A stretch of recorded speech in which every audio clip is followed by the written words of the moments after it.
Gridiron Grinder! Hut hut hike! All right, we are rolling. It's Wednesday night, Gridiron Grinder time. I'm Ryan. With me, as always, is my buddy James. Just a couple of dudes hanging out. I mean, one of us is sipping on some whiskey, the other one's sipping on some Pepsi Zero or something. I don't know what it's called nowadays. And we're just talking about what's going on in the NFL each week. So, yeah, tonight is episode 207 of Gridiron Grinder. We're going to kick things off with Name That Stadium, just like we always do. Then we're going to cover the news from this past week. After that, we'll give you guys our Week 8 power rankings and game picks. And then we'll close it off with our question of the week. And so, yeah, with all that being said, how's it going tonight, James? It's going all right. I would be sipping on some whiskey, but like told you earlier, I have this freaking splitting headache and don't know what would happen if I added whiskey on top of it. So I just, Whiskey has a lot of medicinal properties, as it you does. know, from having been on a bourbon trail experience. Pain relieving properties. But who am I to try to encourage you? So, Yeah, well, the other day, my wife came in my office and took my whiskey glass downstairs, and I'm just too lazy to go grab a new one. well, you got the bottle though, right? So we'll True. go. No, hey, it's a weeknight. I'm not going to be a bad influence. I'm just messing with you. So, Yeah, over the whenever you're over ready, the last bud. over the last what three weeks previous to this, I drank half a bottle. So, anyways. Moderation.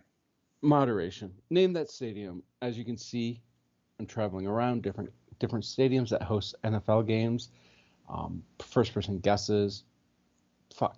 At this point, anybody guesses, whether it's right or wrong, we'll give you an extra special fucking shout out. Just throw a comment in there on where the fuck you think I am, because it's getting annoying that nobody's playing. Please play. But but guess, play.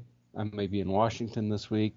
But anyways, I don't even know why I picked Washington. Last week I was at Wembley Stadium because of the Wembley Jags game. Pats. Yeah, Jags Pats. Not because I thought it was going to be a good game, which it wasn't, but because I wanted a little bit of an international flair. Next week, I think it is, or is it in 2 weeks? That you have another one that I may consider going to. Okay. When Yeah, is it's that? got to be close. Like, what do we got? One more week of international, and then we're done. I thought we had two more international games. Maybe it is two more. I don't know. I know we started off with Brazil, and they've been, we already had, I think, one of the Germany games, and I don't know. Who Well, knows? we haven't had the Germany game, but it's in 2 weeks. It's Oh, in so then that's the Munich. Germany game. Yeah, I thought there was one more in Two in Germany this year. Germany. Yeah, that could be. I thought Two I in thought it was like Deutschland. I thought it was one in Munich and one in Berlin. Okay. Nope, there's just one more.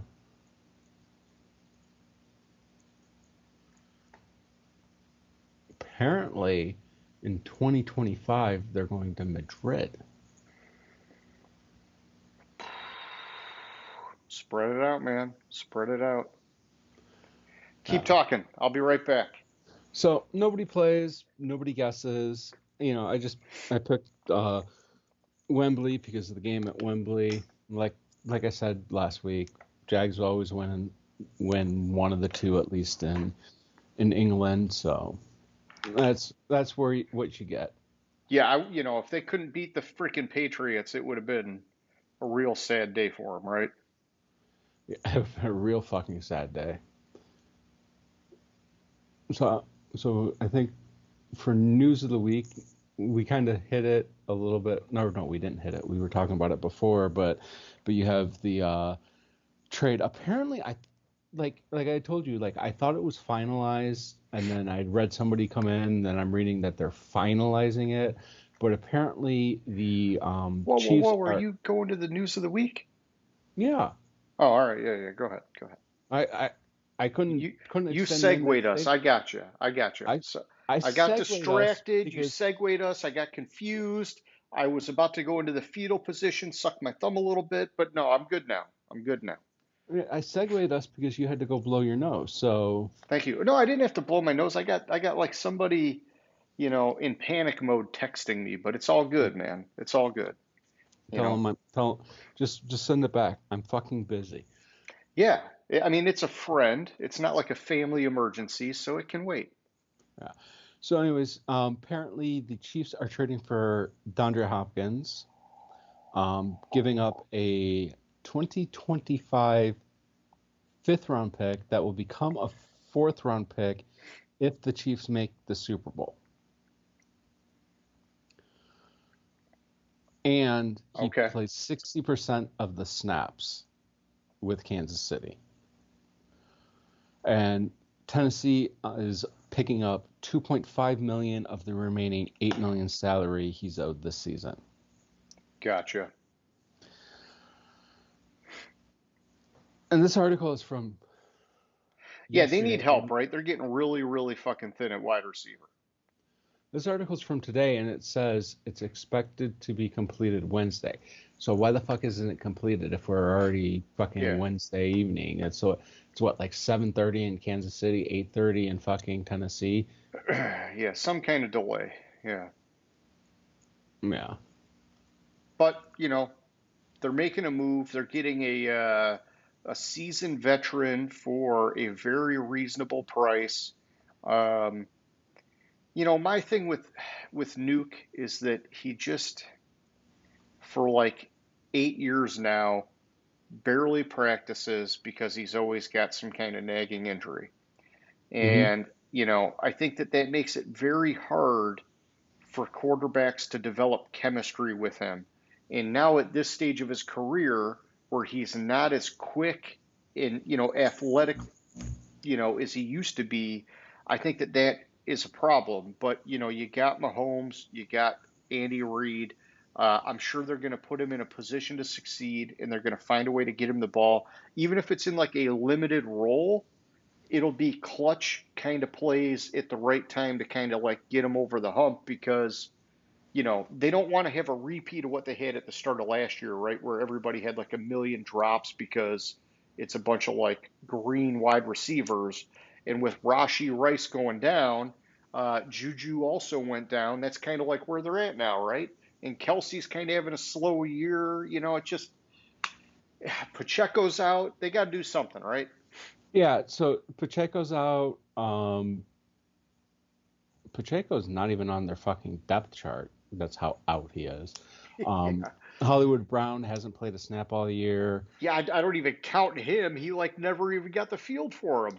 Yeah, and Schuster being out, like they need to do something. We talked about it when a little bit when Rasheed Rice went down that they had to do something at wide receiver, and now with Schuster being out, and apparently the trade is finalized. I just had an old article because Okay. it already has DeAndre Hopkins in the depth chart for Kansas City listed as questionable.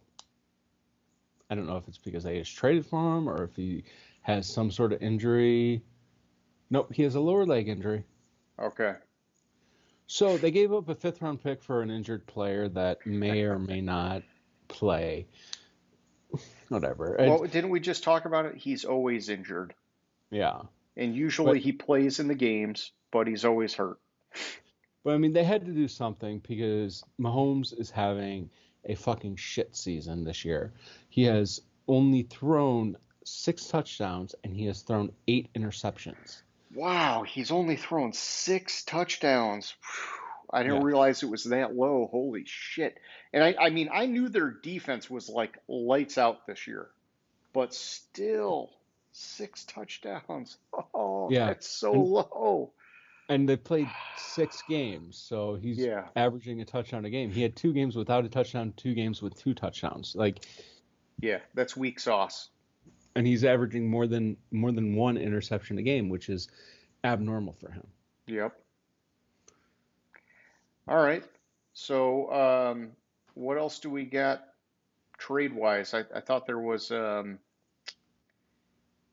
don't know if I can find it. I thought there was another guy. Oh, yeah, the Seahawks The trading Seahawks Jerome traded Baker Jerome Baker. and a fourth round pick to the Titans for Ernest Jones. So the Titans are I don't know, they're kind of selling, but I guess maybe the Jerome Baker, Ernest Jones thing is it's not selling hard. It's kind of a swap, but also a little bit of a downgrade. That's why they're getting the fourth round pick. Yeah, and the funny joke I saw this week, because we just had the last week we had the Devontae Adams trade, is the joke I saw is apparently Devontae Adams has already demanded a trade from the Jets and demanded to be traded to the Giants so he could lose to Pittsburgh 3 weeks in a row. Yeah. Uh, yeah.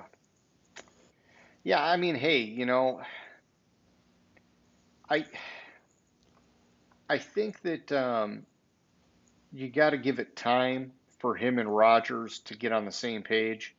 But they did talk a lot going into that about how, well, it was the same playbook they had in Green Bay, and it really didn't take him a lot of time to get ready for the game on Sunday. And then the next thing you know it, the first pass attempt Rodgers had to him is that like little 5 yard out, and Mhm. and Adams doesn't get it. And like right off the bat, Rodgers has that look in his face. And it wasn't like the I'm so disgusted that you didn't catch it look. It was the look of like, oh, I want to make that face, but I can't make that face because obviously I want you here, right? But Devontae Adams struggled connecting with Rodgers that whole game, man. And Yeah. it was, and so it'll get better, but I don't know. I just fucking God, Rodgers rubbed me the wrong way, man. In other quarterback news, um, things just keep getting worse and worse for the Panthers. Yes, Um, yes. apparently they have to start Bryce Young this week because not because Andy Dalton got injured on the field. He got in a car accident with his family and sprained the thumb on his throwing finger, so he's out Okay. this week. Yeah, and I mean he had the one good week, right? And they've just been getting smoked anyhow. So it doesn't matter. Their season's toast. Yeah, their season's toast. I mean, it's just like bad gets worse. Luckily, that was the only injury from what I read in the accident. I had initially read that nobody was injured, but then now they're saying Dalton sprained his thumb. I think there may be a little bit of bullshit there, if you're asking me. But hey, our season's done. We're gonna put Dalton on the bench and go with Bryce Young and just see how terrible we can be, even though this draft class doesn't have that good of a Yeah. quarterback. And There's not so that good of then a quarterback class. Canales to some team as their offensive coordinator. Yeah, basically. I did see that Matt LaFleur is bringing in Robert Saleh, the ex-Jets coach, to help at the Packers practice. And I like that. Both those guys got their coaching start as assistants at Central Michigan University. And so they've been friends for a very long time. And so I like that. LaFleur's, kind of doing him a solid. And he's also kind of doing LaFleur a solid by saying, yeah, I'll come in and do it, even though, I was just a head coach. And so I like that. I think that's, we should see more of that in the NFL, right? Yeah. So apparently LaFleur credits Saleh for being able to get his start in the NFL, Okay. and Saleh is staying at LaFleur's house while he's working with whatchamacallit, fucking what team is that? Green Bay. Packers, yeah. Yes, the Which Green Bay Packers. don't they I want to see something on their schedule. No, they play the Dolphins. I knew they played one AFC East team. I thought it was the Jets this year, but it's the Dolphins. Okay. All right, keep talking. Now I gotta blow my nose. Yeah. So outside of that, trade, blah blah blah. Just some other injury stuff, some rumors going around that we might get to later. There's something I'd seen, but I'm not seeing it now. So about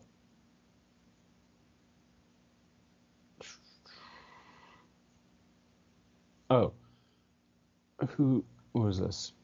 Brandon Aubrey missed practice this week.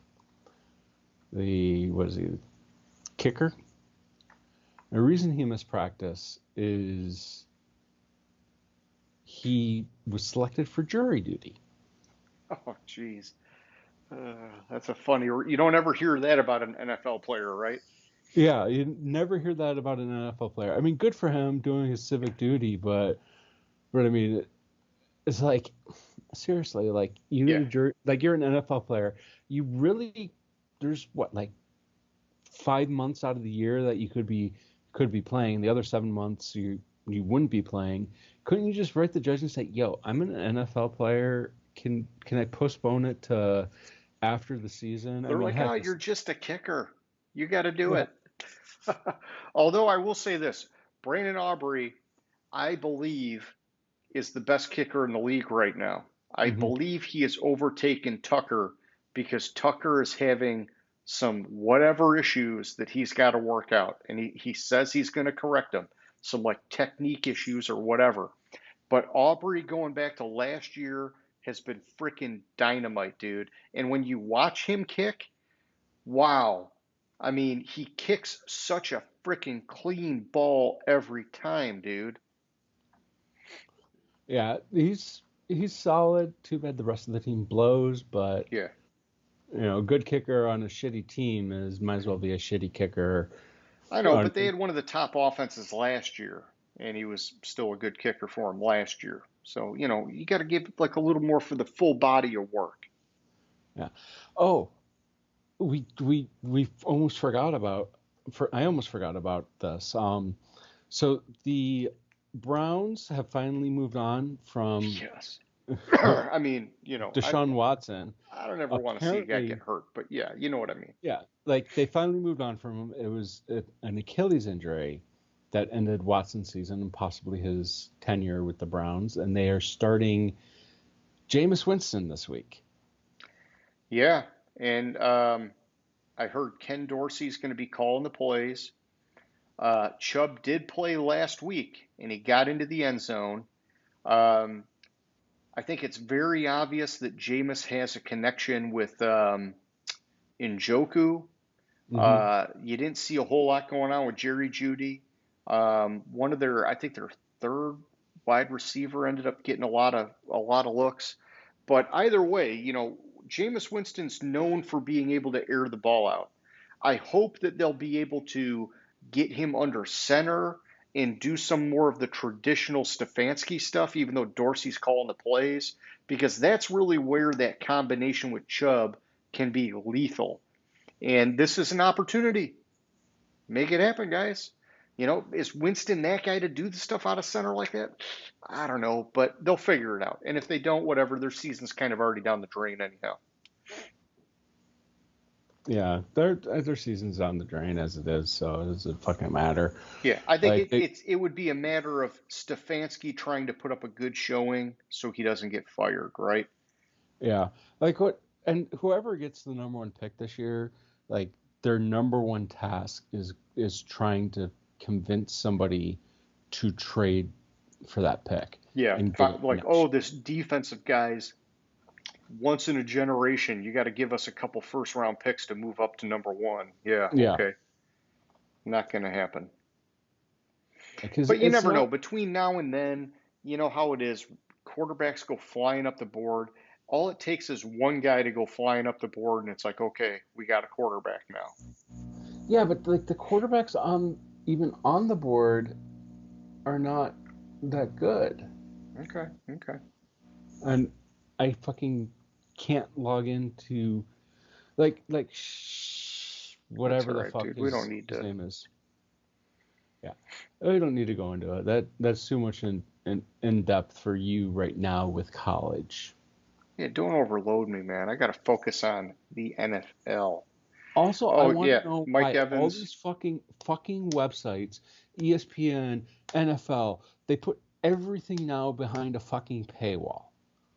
Yeah, it's bullshit, dude. It's fucking bullshit. Hey, that's why we do Gridiron Grinder free as the day is long, or I don't know, what's an expression for being free? Free for free, free. Just watch us. We'll give it to you. And yet nobody heard that except me, you, maybe Tori, and the other version of me that watches it on my phone to get us another view. So apparently, they used AI. It was a CVS used an AI to pick the Week 8 games, Okay. and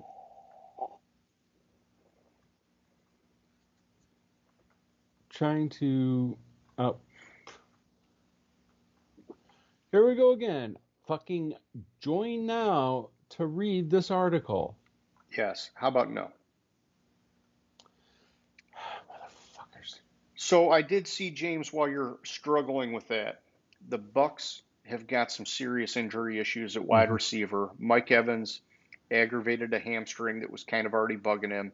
Looks like he's going to be out. I think they're saying until week 11 now. Or after week 11, whenever their bye week is, they want to keep him out through the bye.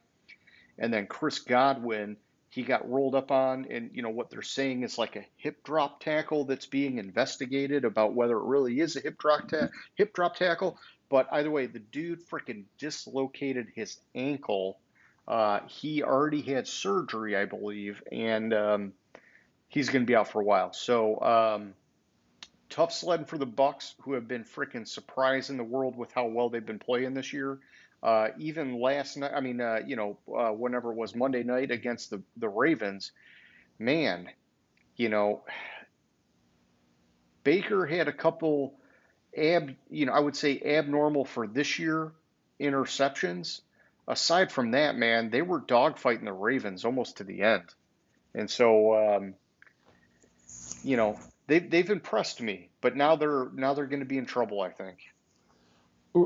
Were they really dogfighting the Ravens to the end? Like, I remember that game being fucking Well, lopsided. I'm saying, had it not been for those couple of Baker picks, because they were still close towards the end, they were Yeah, making I guess it was. they were making a push towards the end, and then it just and you got to remember, Mike Evans went out early, Godwin went out. I mean, it was like for them to even be somewhat close in that game was like, with two key injuries and those turnovers. I mean, I thought they put up a good showing. So I think I turned off the game after the third quarter Okay. because it was a fucking blowout. I didn't see that the Bucks threw up 21 because it was like 34 or yeah 34 to 10 when I turned it off, and I was like, it was a fucking Yeah. blowout. Like what are you talking Well, about? that's where those picks were. But like they were fighting back, man. And Yeah. before he threw the picks, they were, I mean, they scored first, like they were looking good, man. And it just but either way, the injuries are going to hurt them. And there's other injuries, like the 49ers, fucking Debo Samuel left the game, has pneumonia. That fucking sucks. I've been there. Fucking, want to feel like you're drowning just from breathing. Hmm. And then Ayuk out for the year, ACL, MCL tear. And so they're going to be leaning on Juwan Jennings, who they're saying they're going to get back. And also, they just got Ricky Pearsall back last week. And Kittle looks like he's like pretty healthy again. So, it's the 49ers. They're still stacked, but they're fucking riding the struggle bus this year, man. They just can't get it all together. And so, it doesn't matter how stacked you are when you have like 27 fucking starters get hurt. It's hard to win, right? So, Yeah, no shit. Like, and McCaffrey still hasn't played, yeah, and I didn't mean to jinx him in our fantasy draft when but you he was fucking did. No, I know, when I know. when I jokingly said I thought he was out for a while. I didn't really think he was going to be out for half the fucking season. I feel bad for Yeah, whoever the fuck picked him number one. our buddy Darkness. Yeah. All right, so I will say this. I got one more injury, and then a return from injury. Is Jaden Daniels has a rib injury. Hmm. This is the risk of freaking scrambling and running the ball like he does, man. And he's not like a Cam Newton guy. He's like a Lamar skinnier kind of guy. He got hurt, and they're saying he may not play against the Bears this week. And so that's tough, especially as a Lions fan, because I wanted to see the Commanders freaking rock the Bears so But that, you know, see, and that was like the thing about it. Like the way his injury was talked about, like during the game and after the game, leading up to like until today, it was all like it wasn't a big deal. Like he was back on the sideline, and after the injury in street clothes, but like it didn't seem like it was that as bad as now being it's out coming for out a to be. week. Yeah. Yeah, I don't know, but if he misses the game, it sucks because they've been a crazy hot team this year, dude. And I would hate it for him to miss the game against the Bears because I want to yeah. see the Bears lose. So, I think that Caleb Williams needs to be humbled. So, but in the positive injury news, which is where I was going next, is that it looks like Tua Tagovailoa, someone however you say his name, Tunga uh, Viola. Tagovailoa, he is coming back from his concussion stuff, and it looks like he's expected to play this weekend. That is huge for the Dolphins, man. Hmm. So he practiced today for the first time. Um, and so it's huge for him. I'm I'm more concerned for him and his health and his future Yeah, prospects yeah, he than doesn't him have to do coming this, back. right? I mean, Hmm. he's already very wealthy.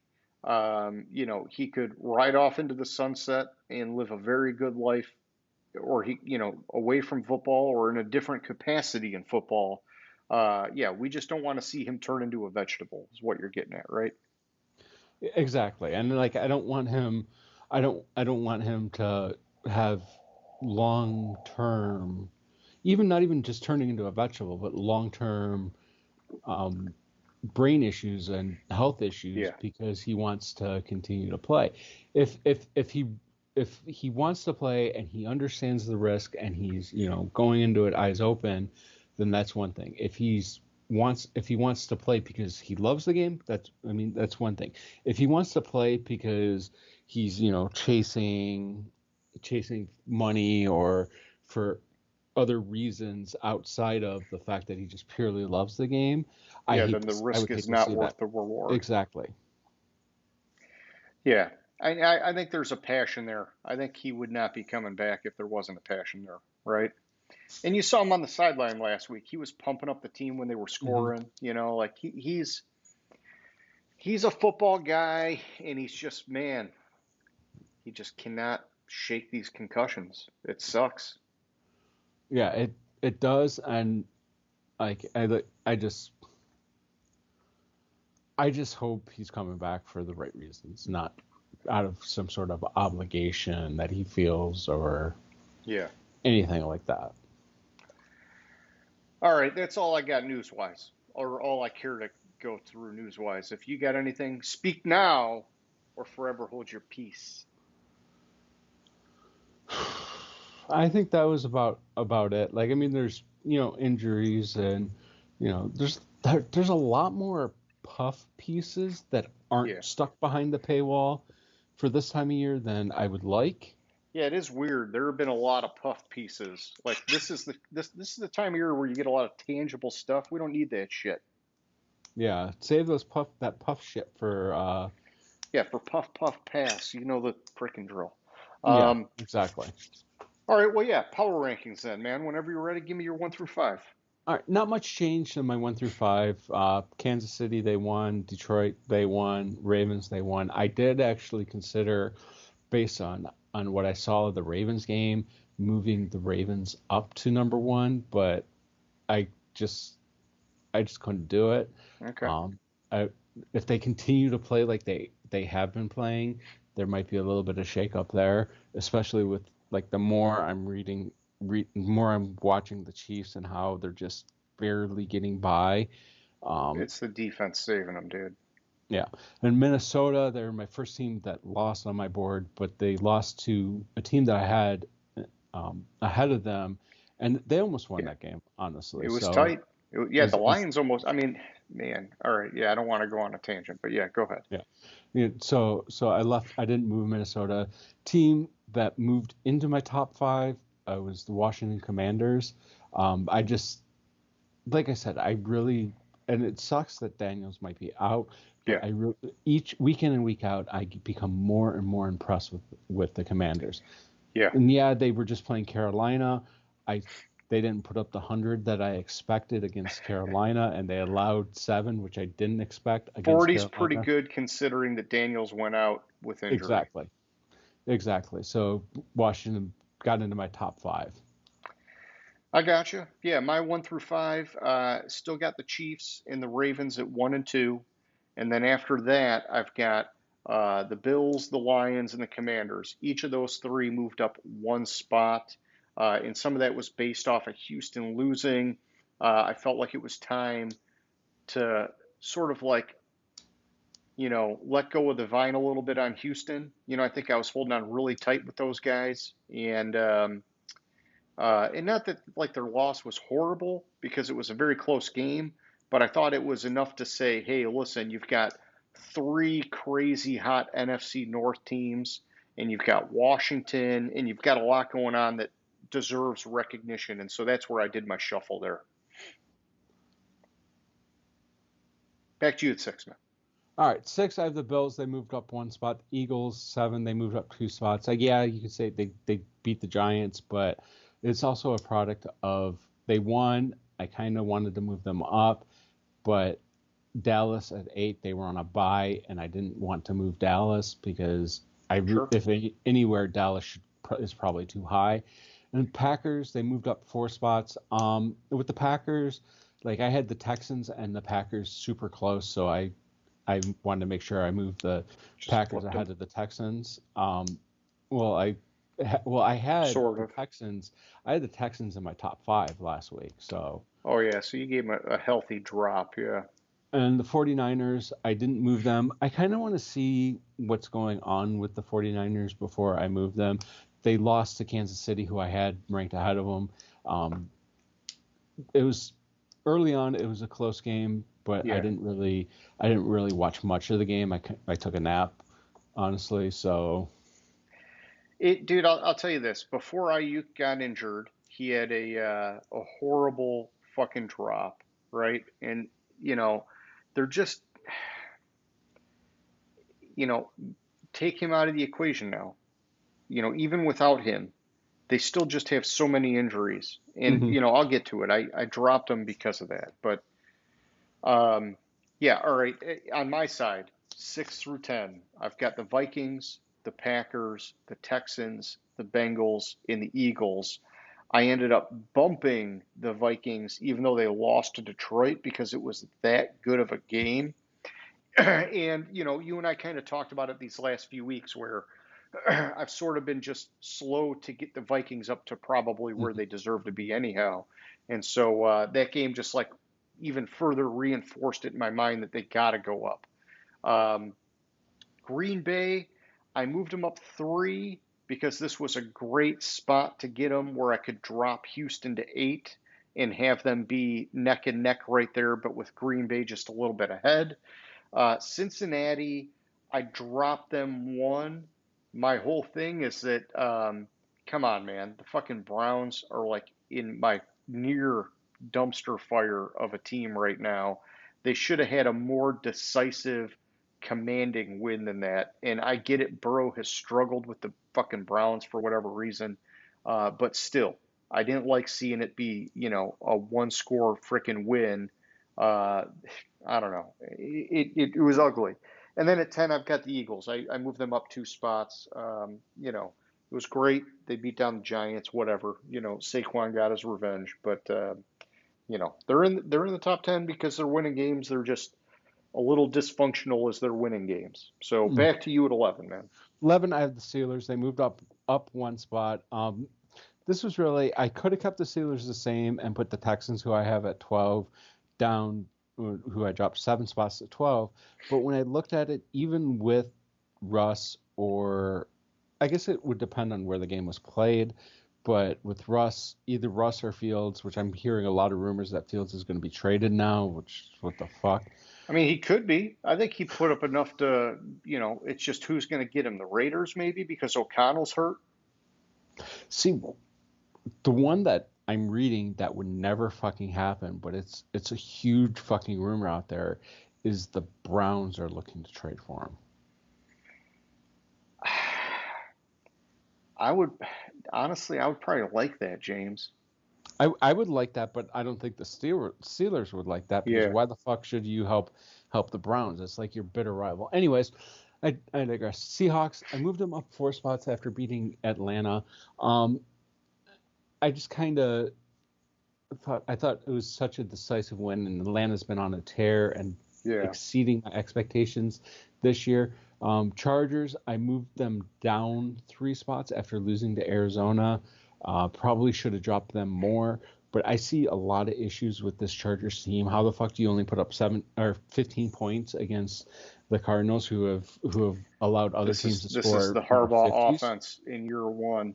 Until they get some receivers and build the team, he's going to win just by hard nosed, pound the ball in defense. Yeah. So here's the Rams. You got them at 19. No. The Rams and the Chargers, the LA teams, are the only 2 teams that haven't put up at least 20 points against the Cardinals, which is weird. Okay. Like everybody else. Random stat. Like everybody else, the Bills put up 34, the Lions got 20, the Commanders put up 42, the Packers put up 34 against them, the 49ers put up 24. And it's just the fucking Rams got 10 and the Chargers got 17. Like, Okay. it's just weird to me, and I don't like this Harbaugh offense. And then I have the Buccaneers. They lost to Baltimore, but it was a close game, so I didn't want to drop them. I considered moving them up, but I didn't want to move them up because of the injuries. I gotcha. So at 11, I got the Cowboys. They didn't move because they didn't play. Then I've got the 49ers. I dropped them 3, mainly because of the injuries, right? And, if they lost to the Chiefs any other time, I would probably say, keep them where they're at, or maybe drop them 1. But I just, I see them continuously losing for the wrong reasons or snake-bitten kind of reasons, and that's why I dropped them 3. Pittsburgh, I moved them up 2. Russ looked good in that game. Let's see if he can keep it going. Then I've got the Tampa Bay Buccaneers. Since it was a relatively good game against one of my top 2 teams, I kept them where they were at, kind of like you did. And then I've got the Seahawks at 15. This is one where they moved up 4, and part of it was the board kind of doing them a favor. And then also just sort of like coincidentally, it was a good spot for me to get them above the Falcons, which are coming up next. So back to you at 16, man. 16, I have the Bengals. I didn't move them. Even they beat the Browns, but they barely beat them. I agree with you. But division games are tough, and they're always tough. So I just wanted to put a pause on moving the Bengals. Then the last move on my board, and I kid you not, this is the last change on my entire power rankings, is I moved the Falcons down 3 spots after losing to the Seahawks. It's kind of like they didn't do shit against them, so I think I hyped them up too much. But I might, like, I don't know what to do with the Falcons. Like, they're too inconsistent, and I just don't. Yeah. I don't really know. If Cousins doesn't put up 500 yards, they're fucked. Yeah. And then I have the Cardinals, even though they beat a team ahead of them, and this is actually the last team that beat a team that was ahead of them on my board. I didn't move them because again, it's too inconsistent. Like Yeah. I said, Yeah, like and if they played again, could they do it again? exactly. Rams, they beat Vegas, who was below them, stayed the same. Colts beat Miami, who was below them, barely beat Miami, who was below them, stayed the same. I gotcha. Yeah, so on my side, I got the Falcons now, and this is where I dropped them three, got them conveniently below the Seahawks, and so that just kind of jived well on my board. Then I've got Arizona. I moved them up 4 spots. This is another one where the board kind of helped them get a win. I mean, not helped them get a win. Helped them kind of float up maybe a little higher than I normally would have done off a win. And then at 18, I've got the Bears. They were on a bye. I kept them where they were at. 19, the Chargers. I dropped them three. And then 20, the Jets. I dropped them three. The Jets, man, honestly, when I look at the teams from here on out, this is a team that is so fucking stacked with talent, Hmm. and they're not even inside of the top 20. I mean, it is like fucking shame on everyone that is fucking dragging that ship down. Aaron Rodgers, motherfucker. It's pretty fucking bad that a team could be that talented and have that high of expectations and just suck it up like this. Back to you, 21. All right, 21. I have the Jets. They lost to Pittsburgh, who I had above them. Raiders lost to the Rams. All these teams stayed the same. Raiders lost to the Rams, who I had ranked above them. Bears were on a bye, didn't move them. Giants lost to the Eagles, who I have way above them. The Broncos beat the Saints, but I had the Saints below the Broncos, so I felt like I felt like they were in the right spot Sure. because of who they beat and my next team. But back to you. Yeah, no, and that plays well with some of the adjustments that I made. I know you're stagnant now, so I got the action on my side. Denver, I moved them up one.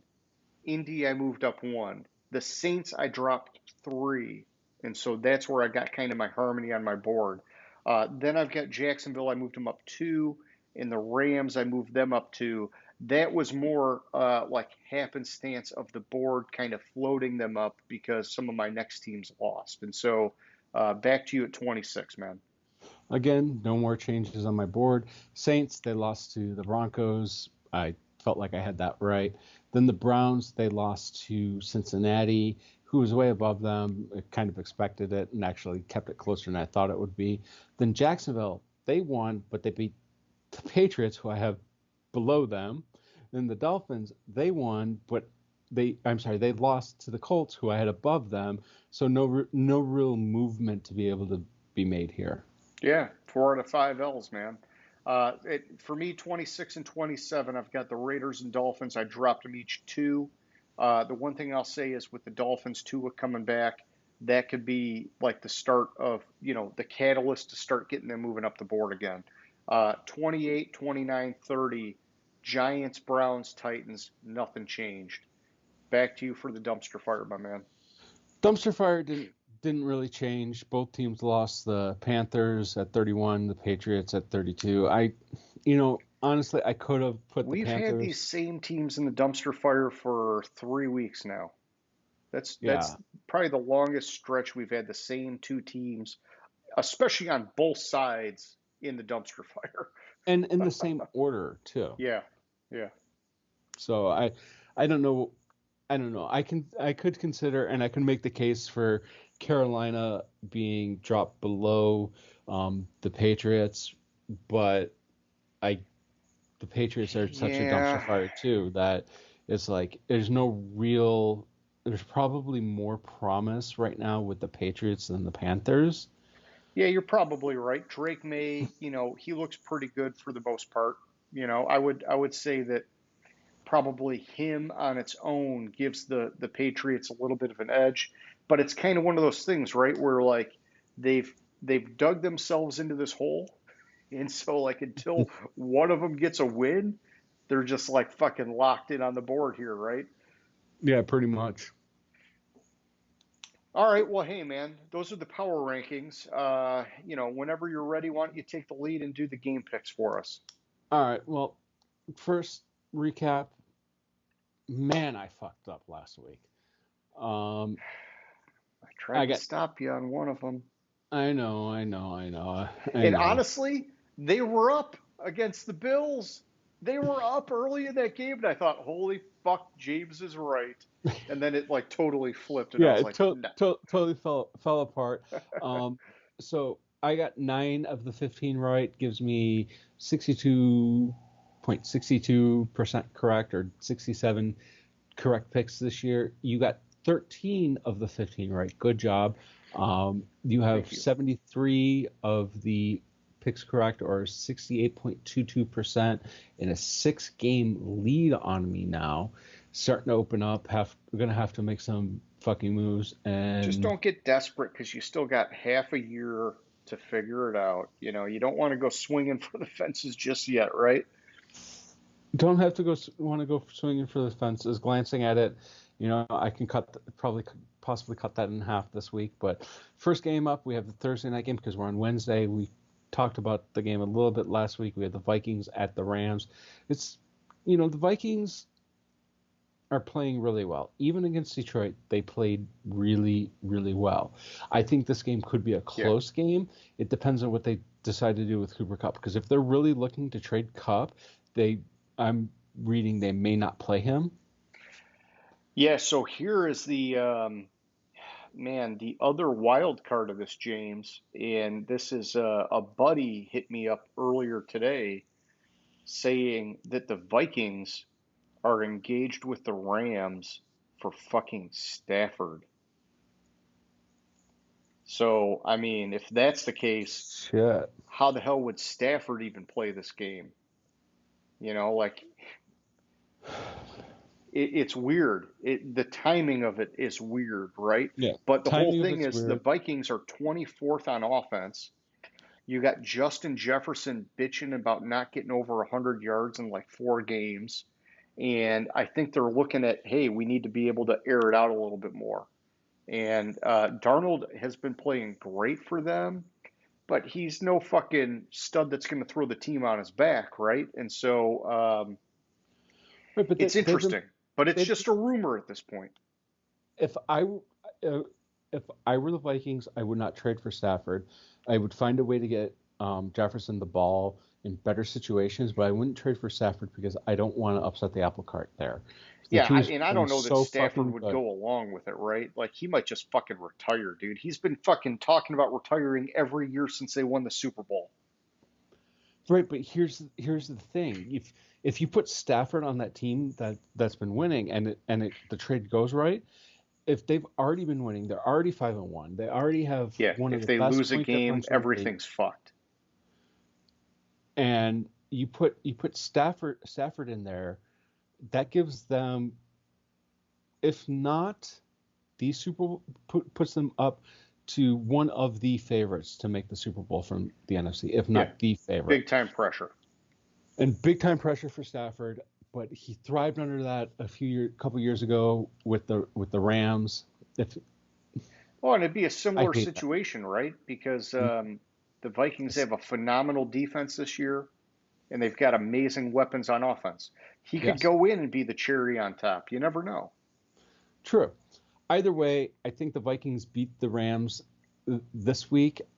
I think it would be stupid for them to trade for Stafford, or for the Rams to trade Stafford, especially seeing as though the Rams they're not completely out of it as with what's going on in the division. They're only one game. I know, but they're 2-4, man. That's tough. They're 2-4, but the Seahawks are 4-3. Yeah, So they're a game and a half behind the Seahawks, really. yeah, and I think what we got maybe another week or two, and Puka Nakua comes back. Mm-hmm. Like reinforcements are on the way, and if Cooper And Cup's healthy enough to get freaking traded, you just hold him for a week and get Nakua back, and then it's like, okay, Stafford, you can start airing it out again with them. So right, and with them being 2 wins behind the Seahawks, they still have to play the Seahawks twice this year. Yeah, so They they still could have both control wings. their own destiny. They control their own destiny if they can just keep it together and win games, win a few games. But I just think it'd be stupid. But I'm on the Vikings. I don't think the Rams. Yeah, It would be these interesting guys if are. losing to the Vikings is the catalyst that causes them to trade Stafford Yeah, it'd be weird, right? But to the um, Vikings.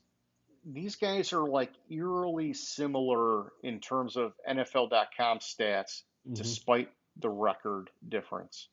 Hmm. So Vikings 5-1, Rams 2-4. Okay, you got the Vikings 24th on offense, the Rams 26th on offense, very even. Vikings 10th on defense, Rams 14th. So, fairly close. And then even you go down into the offense, 20th in passing versus 21st, 21st in rushing versus 29th. There's a little bit of a slide there, which I'm surprised the Rams are that low in rushing. But um, Yeah, that's really weird because Williams is putting up good stats. I guess it's just the rest of the team. well, yeah, I mean, he's the only guy. They've not incorporated Blake Corum at all yet, And then I'm sure Kyron Williams is getting some stuff out of the backfield through the air, and so it's like they're just not running it well, man, and they're not emphasizing the run. But it's strange that these guys statistically are so close, even though the records are so far apart. But either way, yeah, I'm sticking with the Vikings. I'm with you. That was our pick last week, and that's my pick still. All right, then we have the Ravens at the Browns, and without the anchor of Deshaun Watson at quarterback, I think the prospects for the Browns this season are actually a lot better. Hmm. Um, no matter who you put in at quarterback, I Oh, I think the think prospects are especially better. Jameis because he'll throw the shit out of the ball. Yeah, but the fact of the matter is the Ravens are just playing that fucking good right now, Yeah, and like I mean, already it's being talked about that Derrick Henry breaking the rushing record this year. He averages. I wanted to look up his average on that, well, but and he only played like half of the last game too, which was weird. Like, why weren't they? Why weren't they putting him in more? I don't know. They were like the team's saying he's not hurt. Okay, well, yeah, but why is he not in? Well, if it's a passing down script, you got to have Justice Hill in. Okay, so he didn't play half the game, and he had 169 yards rushing, it's fucking crazy. and like he has 873 yards. One, two, three, four, five, six, seven. So that's 873. So call that three. That's 130 yards. That's 125 yards a game. Yeah, I mean, if he could keep that pace, that's for sure NFL record. I mean, that's nuts. That's like way above NFL record. Yeah, 125 fucking yards a game. He's averaging a little bit over a touchdown a game. Okay, he's scoring every fucking game, dude. Yeah, and he has 8 touchdowns. He didn't score against Tampa Bay though. No, he scored. He had a receiving touchdown against Tampa Bay. He has 2 receiving touchdowns. He has 10 total touchdowns this year. That's just fucking ridiculous. Yeah. Yeah, But we yeah, don't see running backs do that anymore. Like the LaDainian Tomlinson era. You yeah, just don't see it often anymore. yeah. So I mean, the Ravens are just playing too good for me to pick the Browns. I do think the Browns have better prospects with Jameis at quarterback than Deshaun, But but not in this game. not in this game. Yeah, I'm with you, dude. The Ravens are number one on offense. The Browns are 31 on offense. Surprisingly, the Ravens are only 25th on defense, but it doesn't matter because they've been so powerful offensively. And so, unless someone can find a way to stop Lamar and Derrick Henry, I guess, you know, the Ravens are just going to keep plowing through people. So, you know, but yeah, I agree with you. The Browns are on the up without Watson. And then we have the Colts at the Texans. And this one really honestly boiled down to where the game is. It's Stroud this year is struggling on the road. In his road games, he had 86 yards passing this past week. 192 against New England. 215 at Minnesota. So Nico Collins is out for the year, right? Yeah. That hurts him because he was his big deep threat guy. Yeah, it does. I think Nico Collins got hurt against Buffalo, which is where his yardage dropped off. Like he went from 331 yards against Buffalo to 192 against New England, who's not the best. A defensive powerhouse. Yeah. So I think if this was at the Colts, I would consider it a closer game and possibly consider the Colts winning the game. The game at the Colts was 29-27 at the beginning of the year with Nico Collins. Without Nico Collins, that would be a different story. But I think the Texans can pull it out at home. In Houston, right? Yeah. Yeah. I was just trying to reinforce what you were saying. Yeah, and I mean, when I look at it, it's Houston is 9th in offense, 7th in defense, 8th in passing, 13th in rushing. They're very well balanced and very well balanced in the top, that top third of the league in every category, basically, it's an impressive thing to do. The Colts are so fucking streaky, man. Anthony Richardson, he's boomer bust. Jonathan Taylor, I'm not sure if he's going to play this game. But the story for the Colts... Anthony Richardson is not boomer bust. He's bust this year. He's just bust this year. He has not... He's just he has bust. Not had... He's no, not had I guess he boomed in like week 1? He had like some fucking deep bombs and whatever, but... Not even. Yeah. I don't know. He hit Alec Pierce for like a couple like 50-yard fucking touchdowns. But either way, they're 29th on defense. And to me... that is the anchor dragging down the Colts. This was a team that was so good on defense last year, and they are so bad this year. It's like, what the fuck happened with these guys defensively?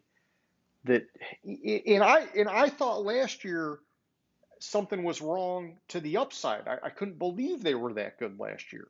But it's like, well, now all of a sudden, they're flipping back. So, I'm taking Houston. I just realized I skipped a game because it's not worth talking about. Tennessee at the Lions. Lions win. Yes, obviously we're both taking the Lions. Yes. And we have Green Bay at Jacksonville. This one's another obvious one. Jacksonville is so fucking pathetic this year. Packers are doing good. Packers win. Yeah, the Jags are 28th in defense. And, Green Bay's 5th in offense. Jordan Love, everybody keeps saying he is a gunslinger, and he is.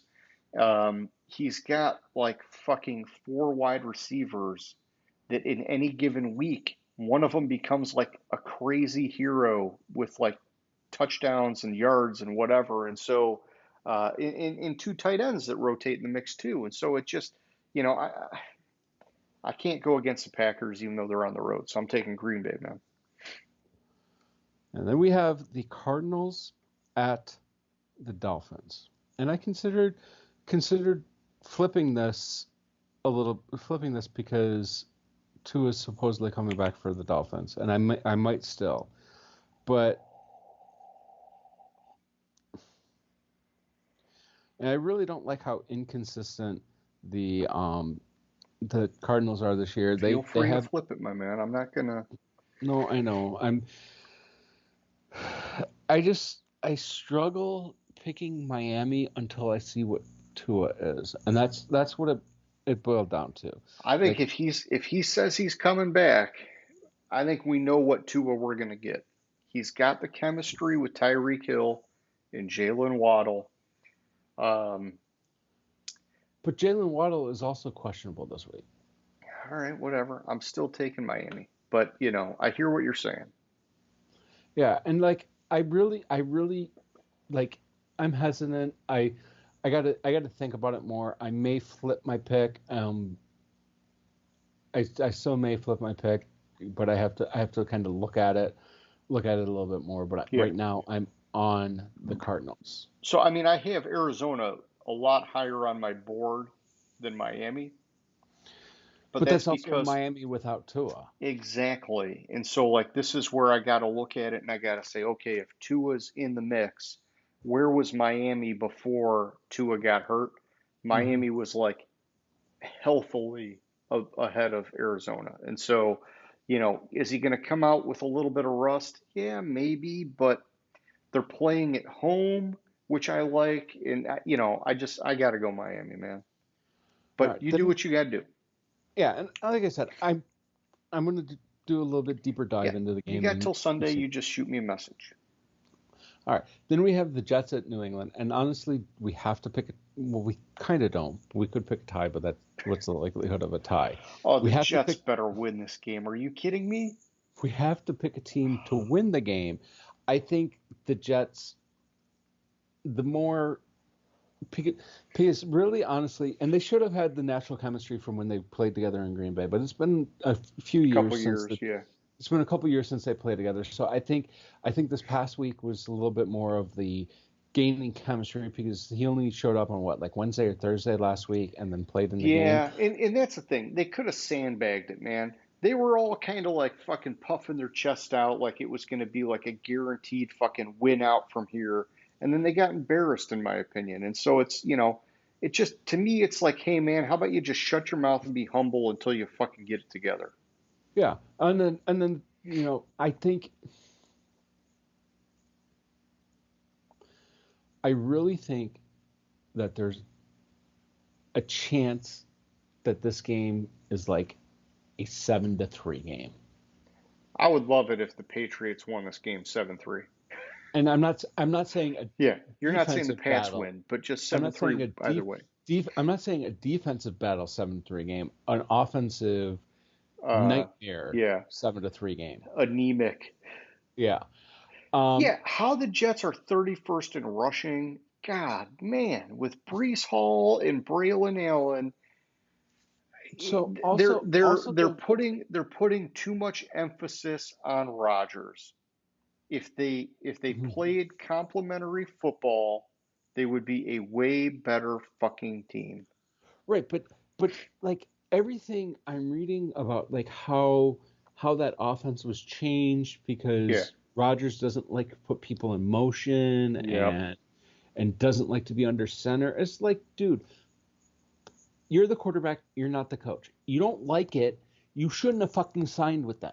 Yeah. How about we have a little happy medium so that we can fucking win a bunch of games? Yeah, because really, when you start in the shotgun, that kind of Well, it takes it out a lot of running games. it takes out a lot of running games because when you're under center and you're handing the ball off, the running back is already getting that momentum towards the line of Yeah. scrimmage, and where if he's standing next to him, he's getting the ball and then starting to run, and Yeah.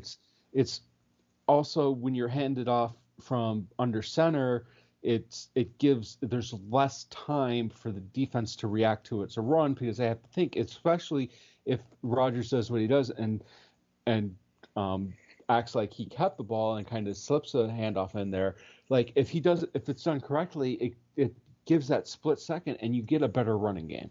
And Yeah. that's where the big issues is with the Jets running game is there's not really that any deception in it. So they Yeah. can clearly see it's a run, boom, on him. Where if you have the deception, it gives that split second, and where Brees Hall can thrive in that split second and get into the open field. Either way, I'm going to pick the Jets on this game, but I wouldn't be surprised if it's very low scoring, even a tie. Yeah, I'm with you. I'm taking the Jets. Man, I want to see them get a decisive win. If they can't, oh my God, just stick a fork in them because Hmm. the Patriots are in the dumpster fire. So, yeah. What's next, bud? Hold on, let me open something, and then it's the Falcons at the Bucks is what's next. So with the Falcons, like one of the things I looked at in this game, and part of it was the injuries at wide receiver and how Tampa Bay looks like a different team. Like if Baker can't sling it, you don't have that deep threat. That's a completely different team. Plus the Yeah. fact that like Cousins Cousins has been playing fairly consistently. They're getting Kyle Pitts more involved. I think they've been very streaky in the running game this year, which is like my concern, right? Yeah. Like they've But had weeks where they've looked great, and they've had weeks where they've looked horrible. And stats wise, they're 14th. They're kind of like middle of the pack when Bijan and Algier, they should be fucking top 10, no problem. and the last time these two teams played, which was about a month ago, the Cousins put up 510 yards passing. Yeah. And the Buccaneers had a lot of injuries on defense that game. I want to make sure we put that out there, right? They had like at least 3 or 4 starters out that game. Which is true. I think part of my pick in this is my disdain for Baker and wanting to see him fail. Yeah. Well, Um, and they got their top 2 wide receivers out now. So, I mean, you can make the case. For sure, you can make the case. and I'm like, and you could, if you couldn't tell, I'm on the Falcons, but it's not as confident of a pick. From both losses or all 3 losses. I'm sorry, both losses they had previous to this. The Falcons bounced back and won, and it's not Yeah. like the first one was against Philadelphia, the second one against New Orleans, but I think it's quite possible. Wow, I didn't catch that in their schedule. What's that? So going back about the last month, these are their last 5 games, not counting this week. So their last 5 games played. So they just played Seattle. The week before that they played Carolina. The week before that they played Tampa Bay. The week before that they played New Orleans. All 3 division games. Then they play Seattle. Then like Tampa Bay again. And yeah, so sorry. So 3 division games. Then they play Tampa Bay. Then in 2 weeks they play the Saints, and then they don't play a division game until the last game of the season. Okay.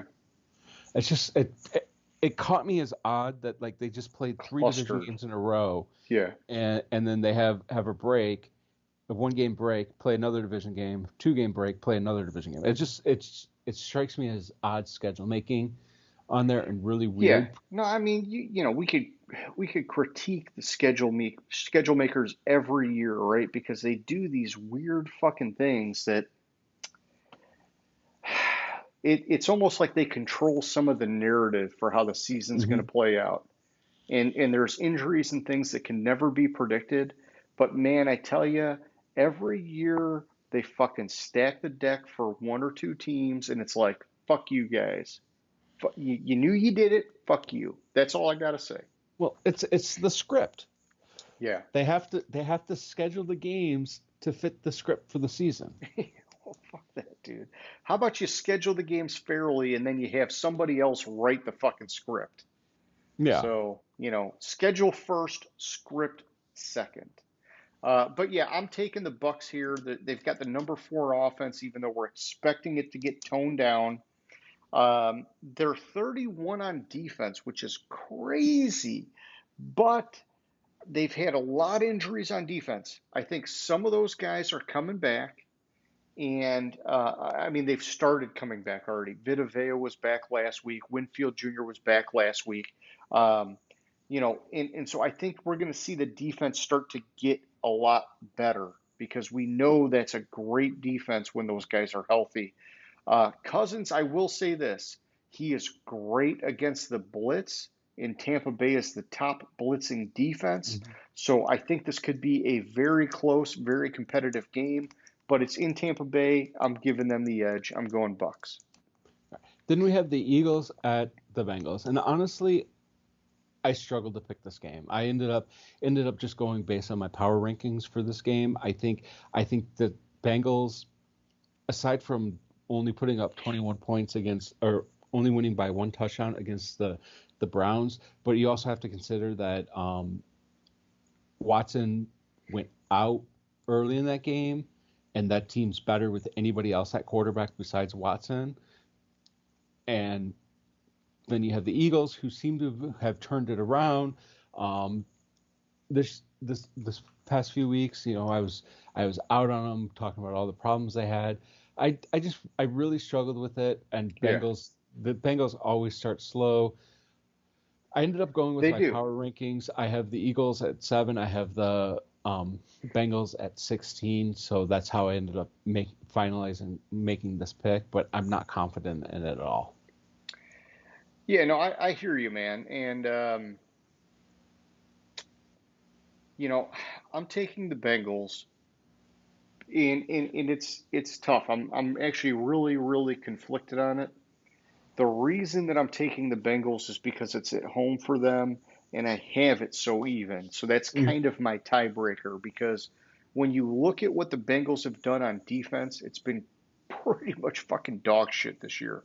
Offensively, I would say since like week 3, they have been fucking on fire.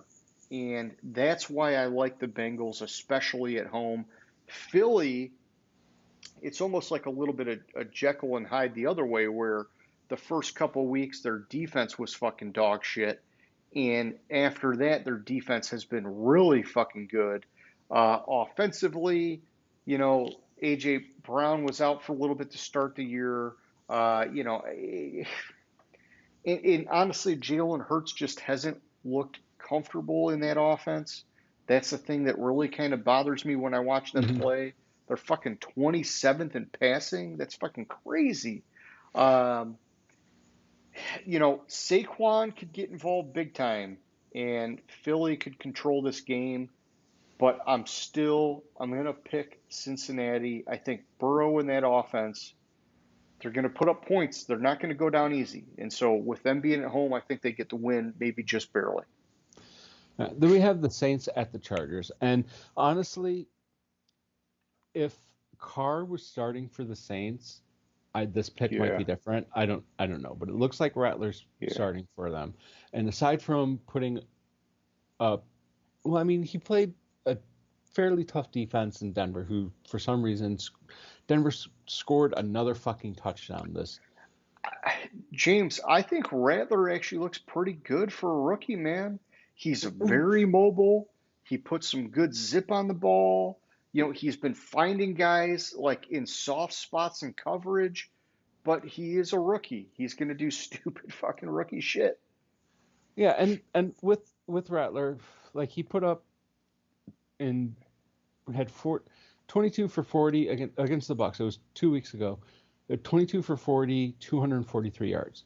Then he turned around against a better defense, only put up 172 yards. I think, and I hear you, he looks pretty good for a rookie. I hear you on that.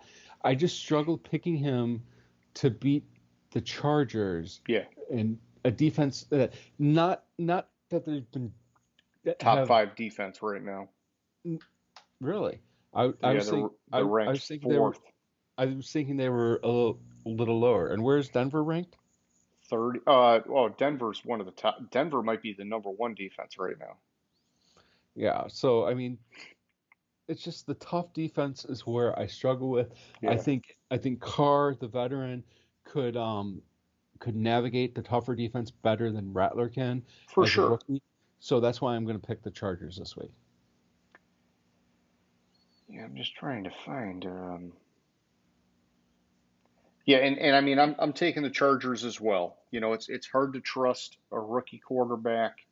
Um, the Chargers haven't been winning pretty, but they've been winning.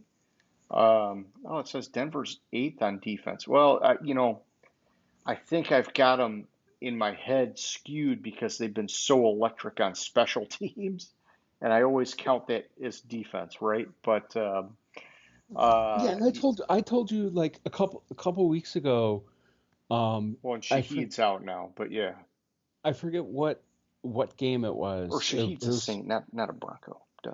it was earlier in the season where I was watching the game and I was like, wow, Denver defense is looking really good. And then It is. It's they been kind of saving their asses, man. and then they kind of fell off in that game, but then they came Yeah. back the following week and like they've been playing fucking lights out defense. Yeah, no, I mean they're Sean Payton, offensive mastermind, is winning games mostly with defense. It's kind of weird to see, but it's good to see because if the offense catches up, well, then they could Hmm. have a legit playoff team that you would expect Sean Payton to be coaching. Ex- yeah, that's scary to think about. Yeah, and I'm not sure they'll get there this year, but I think it's coming. I think that they're working on it. All right. And next up, we have the Bills at the Seahawks. Yes, we do. Honestly, I'm torn on this game. I'm really torn on this game. Seattle's really streaky, but so are the Bills. And I don't Yeah, and it's in know. Seattle, 12th man. That's a tough place to play.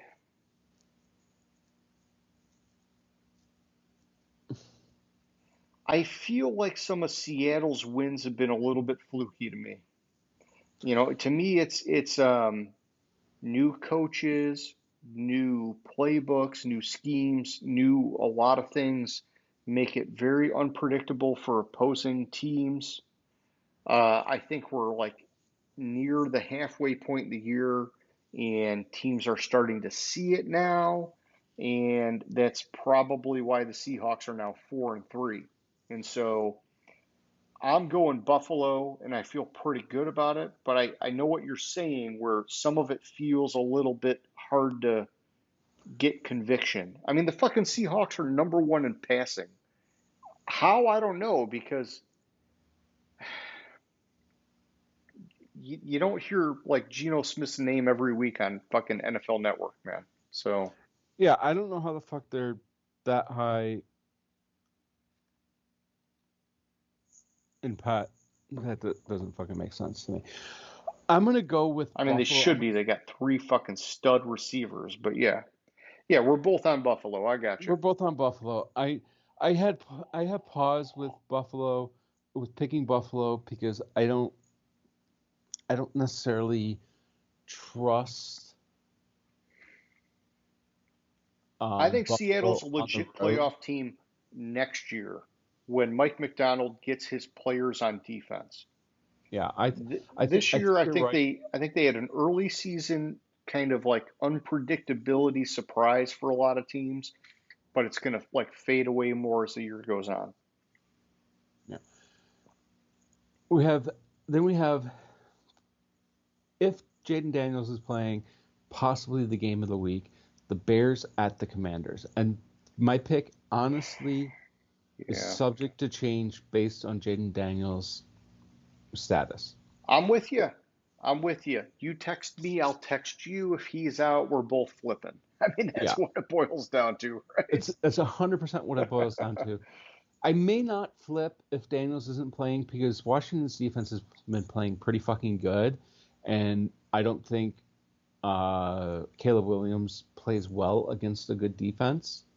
I think he needs an average defense right now to have a game. But the Bears defense has been playing good too, which like I'm on Yeah, Washington check these tentatively. stats. Check these stats.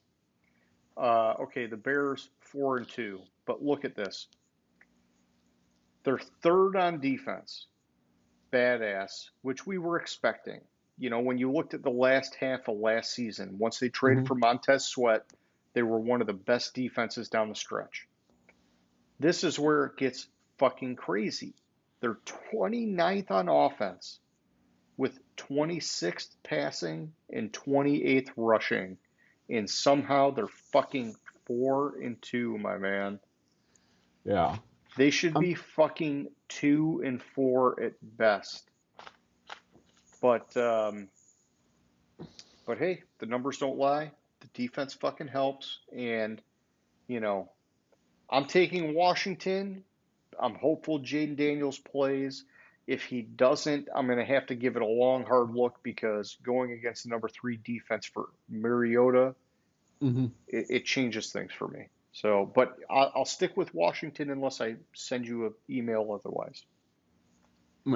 Then we have the Panthers at the Broncos. Broncos all day, Okay. especially Yes. with Bryce Young starting. Definitely Denver. Yes. Chiefs at the Raiders. Do we really need to talk about it? The Raiders are Definitely basically the selling Chiefs. everything. Definitely the Chiefs. Cowboys at the 49ers. Yeah, let's look at this one, man. It's a Sunday night game, and both of these teams have been underwhelming this year, right? I Hmm. think in different reasons. Like the 49ers have been underwhelming because everybody and their mom's fucking hurt. Dallas has been underwhelming because it's just Dallas and they always fucking underwhelm, right? Minus last year. Last year they kind of outperformed until the playoffs came around. So, So the 49ers are 3-4 with a point differential of plus 22. The Cowboys are 3-3 with a point differential of minus 42. that's a big swing, my man. That's a big fucking swing. And I think they still got Micah Parsons and Demarcus Lawrence out, right? So I think that's a so too. big fucking ding for Dallas's defense, man. I got to go San Francisco. So Micah Parsons is questionable. Um, Demarcus Lawrence is on IR. Eric Kendricks is questionable. I gotta go without conviction. I gotta go with the 49ers because I like both these teams. If you look at their depth charts, both these teams are riddled with fucking injuries. Yeah. Yeah, And no, I agree. And the here's the crazy injuries, thing is even with these injuries, because they've been going on all year, San Francisco is still the number two offense. They're number two in passing and they're number five in rushing. That's without McCaffrey.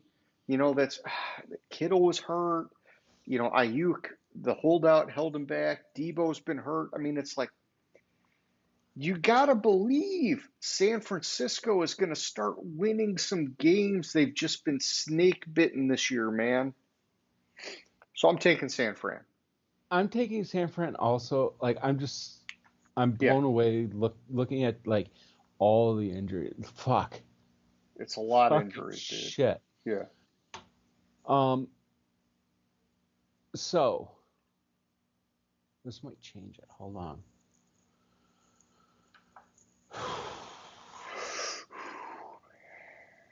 Yes, I see.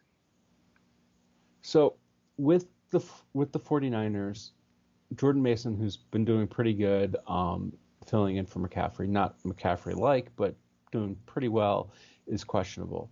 But where my Yeah, concern Garendo is was pretty good in his absence.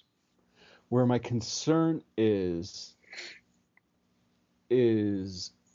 Kittle is questionable. Yeah, but he's had injuries all year, and so I Yeah. think he's going to play. That and my other concern is this past week Purdy looked like he turned back into a pumpkin a little bit. Um, yeah, no, I can't knock you on that. Purdy's had some games this year where it's like, wow, despite the yards, he has turnovers that are like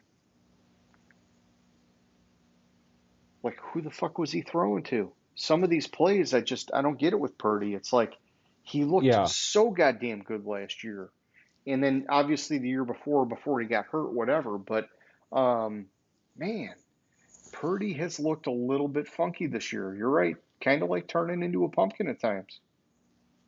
But I'm still taking the 49ers. I'm still taking the 49ers, but I have some It's on your watch list.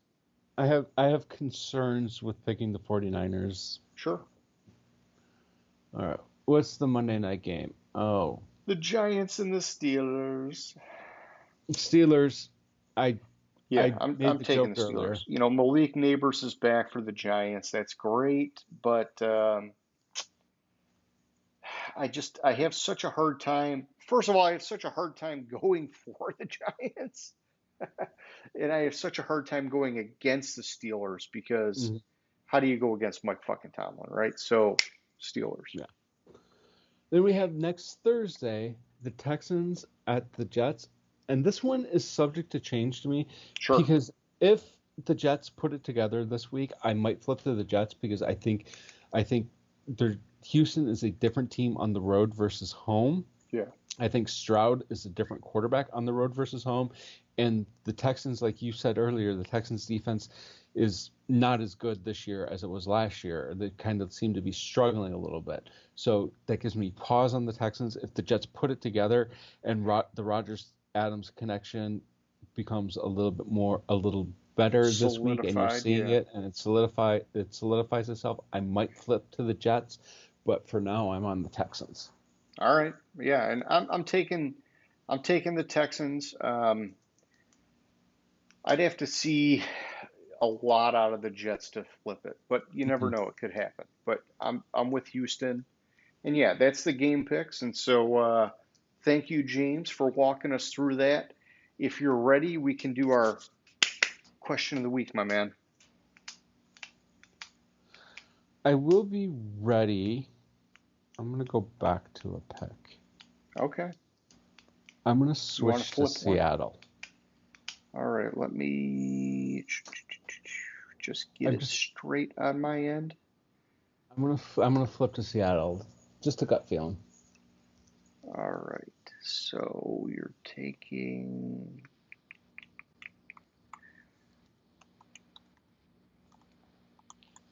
the Seahawks. I got you. So we got 4 games that were against each other. Gives us a little bit of action, man. Might regret it, but we'll see. It's all right. You got half the year to rebound. You're fine, man. You're fine. And honestly, we're both doing incredibly well with the picks.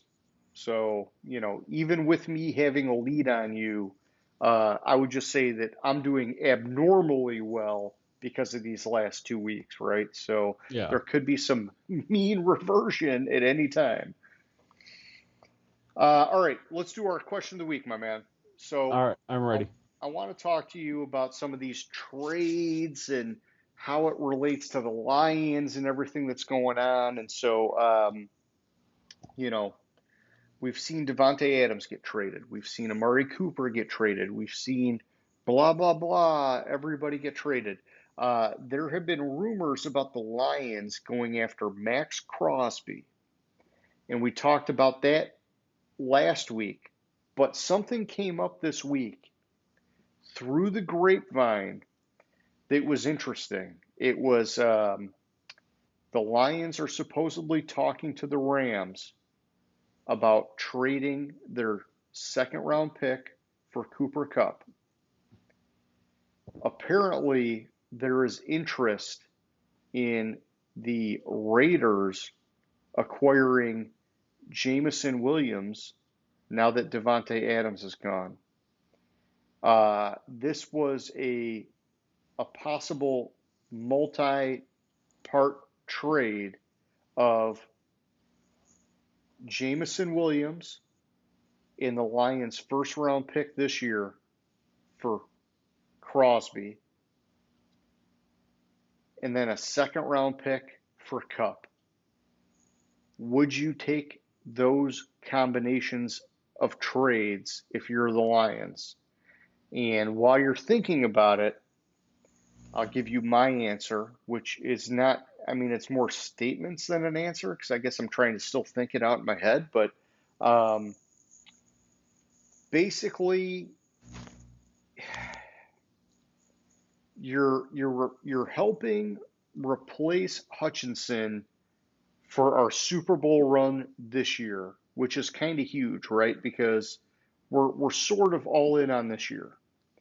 But at the same time, you get Crosby for at least another, I think we said 2 years when we looked at it last week, which makes that defensive line fucking crazy stacked for the next 2 years. Plus with 2 hometown guys, which is fucking amazing. JMO, I love the speed, but goddamn, if the guy's going to keep having these problems where he can't stay on the field, I don't have a problem getting rid of him, especially if you can upgrade by bringing in Cooper Kupp. It's only an upgrade, though, if Kupp can stay healthy, which has been kind of an issue in recent seasons. And so I look at it as a second-round pick for Cooper Kupp assuming it's a very late second round pick, I'd probably be willing to take that risk if the full combination of trades could play out. So we're basically saying going into next week, you've got Crosby on that defensive line, and instead of JMO, you've got Cup. I mean, I feel like that puts us solidly back in as a potential fucking Super Bowl candidate. And I think for sure it stacks the deck for a future year because both of those guys have massive upside potential. The problem is you're now out a first and a second round in this draft, and Brad Holmes has been fucking lights out at fucking drafting guys. What do you think, my man? So first of all, has Jameson Williams been officially suspended yet? That I don't know. Because I'm seeing an article because I was trying to figure out what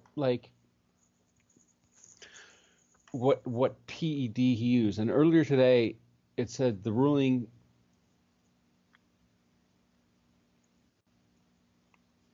has not been handed down yet this week.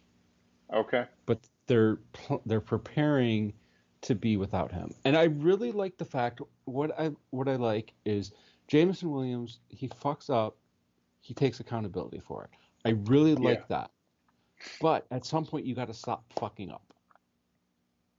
You got to mature, and we talked about that coming into the season. Can he mature? He's prime to be a phenomenal receiver in this league and have his breakout year, but he keeps getting in his own damn way. And I don't know what PEDs he took, but like the quote from him, it was along the lines of, you got to take it on the chin.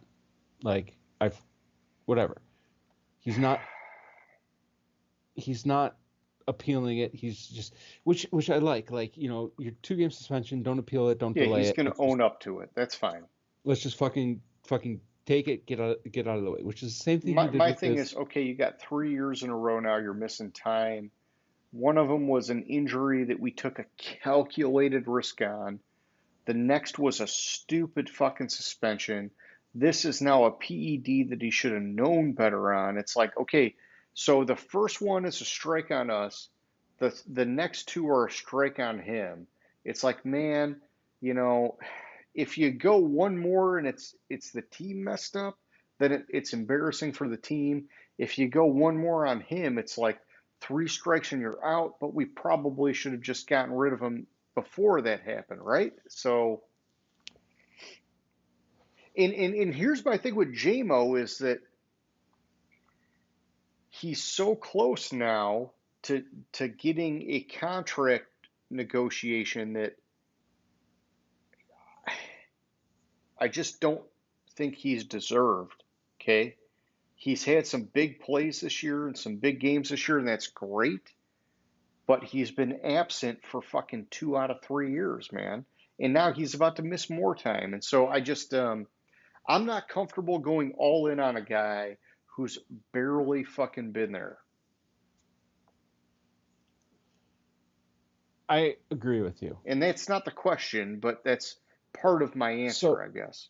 So I agree with you, and I have no problem trading Jameson. Where my problem is, where my issue is also giving up a number one this year. Yeah. I mean, a lot of people are saying we got to give up multiple ones to get Crosby, which I would just never do. Yeah, I would never do that. I would not give up But if JMO's out of favor, it's almost like, okay, I'll give you my 1 and my JMO. Especially when I know I could get Cup for a 2, because I think Cup's an upgrade over JMO. He might not be a deep threat like JMO, but I don't think that this offense really throws the ball that deep anyhow. I have no problem giving up a 2 for Cup. I have no problem giving up JMO in a trade for Crosby. Where my You just issue don't want to is, give up that one. I don't want to give up that one this year. Okay. If it's a one next year, I'm fine with it. But this year, there's that's too high of a value. And Crosby is a And phenomenal he's a player. hometown guy, Eastern Michigan. But yeah, I just well, he was not that also that's any reason to not that even that's any reason to trade for him. But even though he's a he force on the defensive line. not only did he go to Eastern Michigan, he was born in Lapeer, Michigan, but Yeah. played high school football in Texas. So Yeah, I think, man, I think that him and Hutchinson could be like a freaking premier duo on the defensive line. Not to mention how fucking amazing Alan McNeil has been, which he got that fucking $100 million extension, by the way. We forgot to talk about that. But I think they would make us like probably the top defensive line in the league if we were able to pull that off for next year. For next year. yeah, and like I don't want to give up this year's one. I Yeah, know it's a it's late tough. one, and you It's can tough make because the that argument that one was can really a stretch second. out the window, right? That Yeah, one can stretch out the window. So, and there's nothing wrong with saying no to it. I just wanted your opinion on it, my man. no, I don't like giving up this year's number one pick. I don't like that. So here's Uh, the thing. So let's just say we don't do it and the defense struggles. You now maybe close the window on a Super Bowl this year with hopes of Hutchinson coming back fully healthy next year and them retooling just like they always do and getting better for next year. So the question is, it's how bad do you want it for this year? Do you want it bad enough this year that you would go all in and give up a first round to get it? Or is it be patient because our window could be so big still that we just need to give it time? And we know that the Rams, they sold out every first round pick for a fucking million years, and they mhm. finally got it. And Brad Holmes comes from the Rams, and so I gotta believe he's at least thinking it.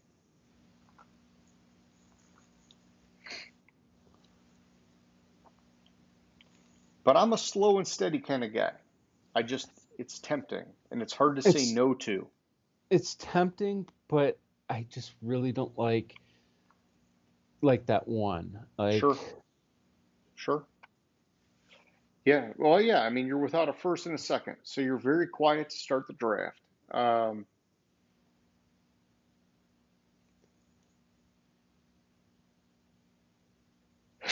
there's nothing yeah. wrong with that, man. There's nothing wrong with that. And anything can still happen this year, right? So I'm reading that Crosby is even off the table. They've gone back and forth. The rumors have been night and day with Crosby. So, there have been rumors of he wants to be a Ram. He's not leaving. He loves, or I mean, a Raider, loves the Raiders. And then there's he would love the idea of being a Lion. So it's you know, I think it's very 50-50 despite everything you hear in the news. Yeah, I know. I just if you were to tell me it would guarantee a Super Bowl Yeah, this you year, can't do that though. That's a problem. what if we structured it this way? If we go to the Super Bowl, it's a first. Yeah, and So we do conditional pick. a conditional pick.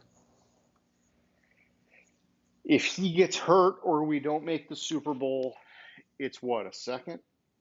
Yeah, But it would have to be next year's second because we'd be giving away this year's second for Cup.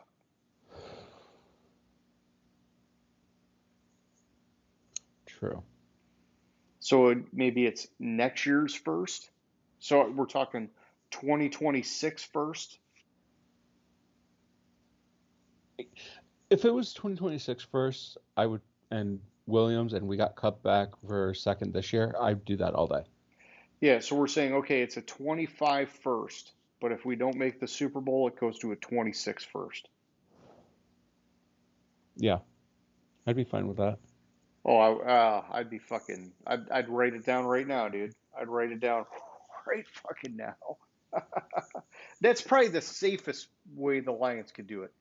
Mm-hmm. Would the Raiders get on board with it? I don't know. But I like your style. I like your style. That's good thinking, James. You're a good negotiator. One thing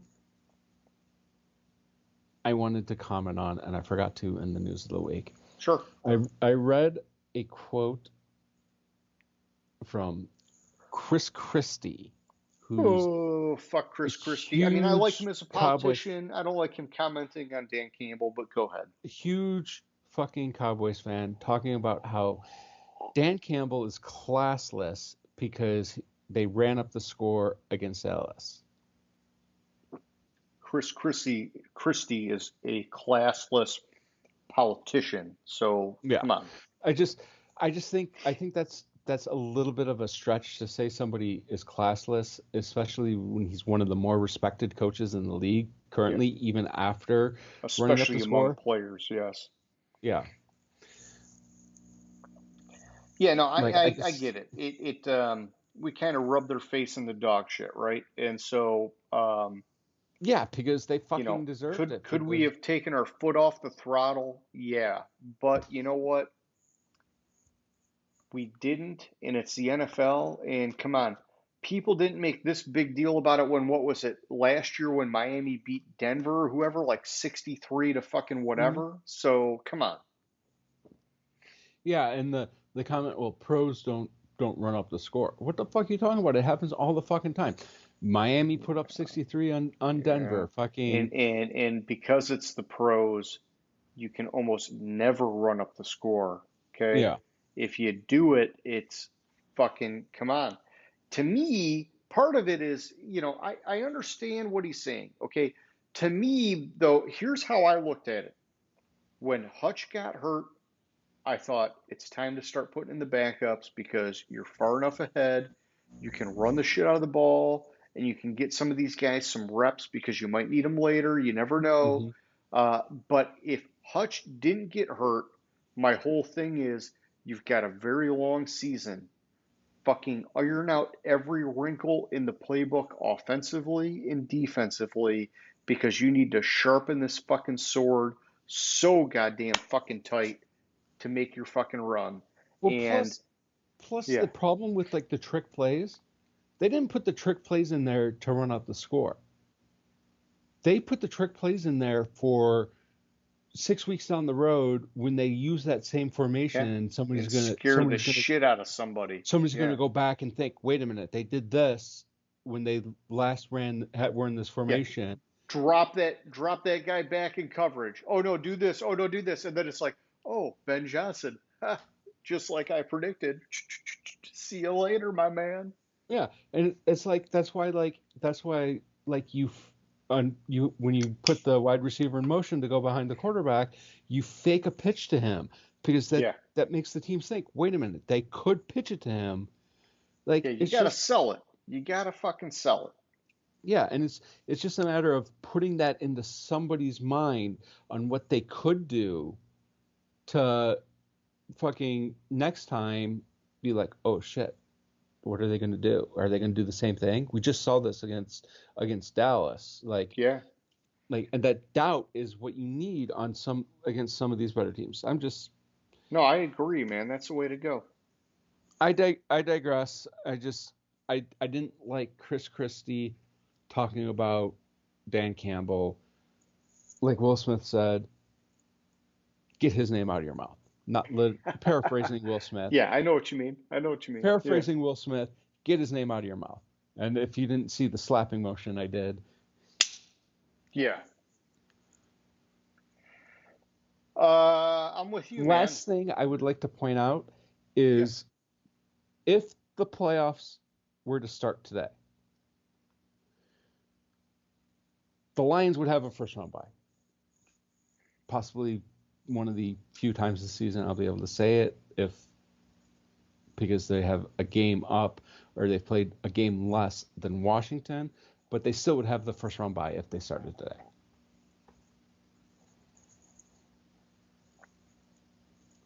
And Well, there all was four no teams, question coming. That was just a comment yeah, or a statement. and a statement, all four teams from the NFC North would be in the playoffs also.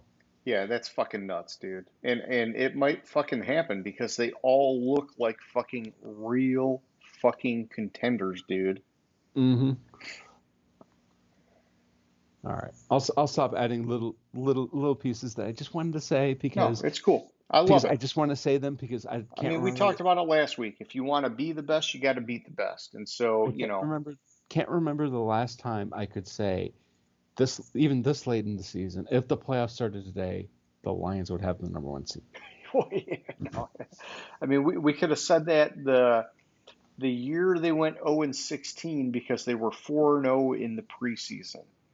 And then it was like, oh, what do you know? We didn't win a fucking game. So, and I Yeah. remember that year. They had a huge fucking marketing campaign, fucking pumped out all these fucking ads on TV, and then they didn't win a single fucking game, James. And guess what? That was my first year out of 10 years that I was a season ticket holder, my man. I know. I remember. Yeah, of course you remember. Of course you remember. Oh my God. But, okay. Bad Well, hey, memories. All right. Anyways, for anybody who's watching, we hope you'll like the show. If you didn't, whatever, I don't really care. But James, hey man, I always have fun doing this with you. It's cool, and we got the same agenda for next week. Week 9, power rankings, game picks. We'll do question of the week and name that stadium, just like we always do. But hey, if you're still watching, goddamn, you're my fucking hero. Just make sure you hit the subscribe button and give us a thumbs up. You probably already did it if you're still watching, but if you haven't, please, please just do it. All right, James, my man. Catch you later, bud. all right. Sounds good. Gridiron Grinder. Hut hut hike.